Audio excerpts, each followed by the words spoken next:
માહોલ હતો મદીના શરીફમાં, તો એ દિવસે ઘરે નમાઝ પડવાનો પણ હુકમ આપ્યો હતો કે કપડાં નાપાક ન થાય, કીચડવાળા ન થાય, ખાલી શરીર બચાવવા અને પાકીઝગી બચાવવા માટે પણ અમારા આકાએ હુકમ આપ્યો છે. તો આ તો આપણો માણસોનો જીવ બચાવવો છે.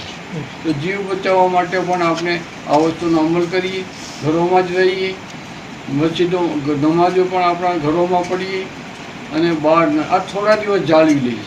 થોડા દિવસની આપણી જે આ કુરબાની છે, આપણી જે સાવચેતી છે, એ આપણો તો જીવ બચાવે છે, પણ હજારો માણસો, લાખો માણસો, કરોડો માણસોને જીવ બચશે અને આ લોકડાઉનમાંથી આપણે જલ્દી બહાર નીકળી શકશું.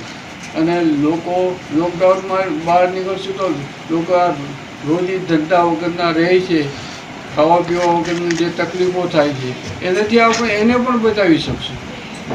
પોતાને મરતા બચાવી શકશું, એમ ખાવા પીવા માટે લોકડાઉન જલ્દી ઉઠી જશે તો આ બધાએ જે પરેશાનીઓ, તકલીફો ભોગવે છે એને પણ આપણે મદદરૂપ થઈ શકશું.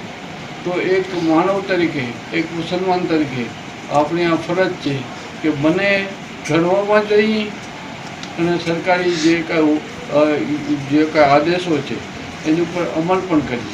અને આપણા ઉલમાએ કિરામને, મુફ્તિયાએ કિરામે પણ આને અંગે એણે પોતાના જે છે મતો રજૂ કર્યા છે કે ઘરોમાં રહી, ઘરોમાં નમાજો પણ પડીએ અને આ આદેશોનું આપણે અમલ કરીએ. એટલે આપણને તોફીક આપે, આ બીમારીઓથી બચાવે, આપણી ગુનાહોની તોબા કરીએ અને બધાના હકમાં દુઆ કરીએ.